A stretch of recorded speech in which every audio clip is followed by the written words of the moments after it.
शेतकऱ्यांविषयी त्यांनी मांडल्या। खरं तर आपल्या अध्यक्ष महोदय आपल्याला माहिती आहे की राज्यामध्ये PM नमो शेतकरी महान निधी योजना ह्या दोन योजना ह्या शेतकऱ्यांसाठी आहेत आणि त्याप्रमाणे आज आपण जर विचार केला तर केंद्राकडून साधारणतः माझ्या शेतकऱ्यांसाठी आतापर्यंत 21 हे शेतकऱ्यांना हप्ते दिले गेलेत।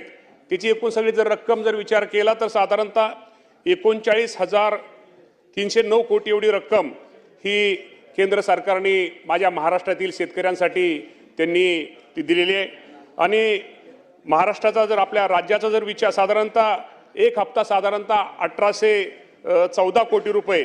मगाशी जे आपल्या सदस्यांनी जे विषय विचारला की त्यांच्या सोलापूर जिल्ह्याचा त्यांनी विषय विचारला तर सोलापूर जिल्ह्यामध्ये साधारणतः 6,99,000 लाभार्थी पात्र शेतकऱ्यांपैकी साधारणतः 6,82,000 शेतकऱ्यांना आतापर्यंत आपण त्याचा लाभ हा दिलेला आहे।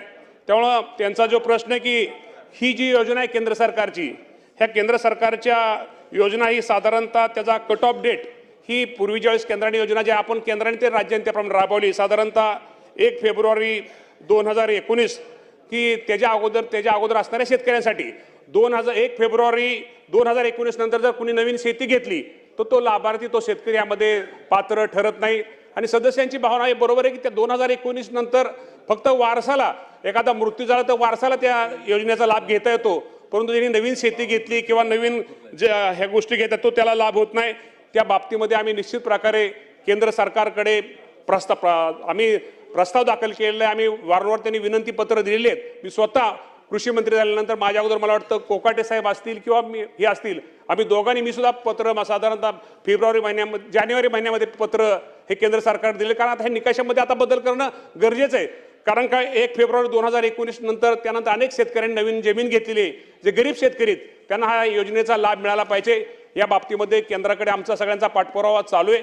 आणि सोलापूर जिल्ह्यामध्ये सुद्धा जे काय अपात्र त्यांनी जे सांगितले की काय शेतकरी पात्र शेतकरी आहेत, परंतु पात्र शेतकरी असले तर निश्चित प्रकारे त्यांना जास्तीत जास्त या योजनेचा लाभ हा राज्याची योजना असू द्या किंवा केंद्राची योजना असू द्या हा शेतकऱ्यांना लाभ दिला जाईल। जर आपण राज्याचा जर विचार केला तर साधारणतः राज्याने सुद्धा 7 आतापर्यंत शेतकऱ्यांना हप्ते दिलेले आहेत। साधारणतः 13,000 कोटी रुपये हे राज्य सरकारच्या माध्यमातून दिले आहेत। केंद्र सरकारच्या माध्यमातून 39,000 कोटी रुपये हे माझ्या शेतकरी बांधवांना दिलेत। त्यामुळे हे सरकार हे निश्चित प्रकारे शेतकऱ्यांवरती हे करणार आहे। त्यामुळे निश्चित प्रकारे सदस्यांच्या ज्या भावना आहेत त्यांचे जे काही प्रश्न आहेत त्यांचे जे त्या बाबतीमध्ये निश्चित प्रकारे नोंद घेऊन त्यांच्यासमोर त्यांची एकत्र बैठक घेऊन या बाबतीमध्ये निश्चित प्रकारे निर्णय घेतला जाईल। समाधानकारक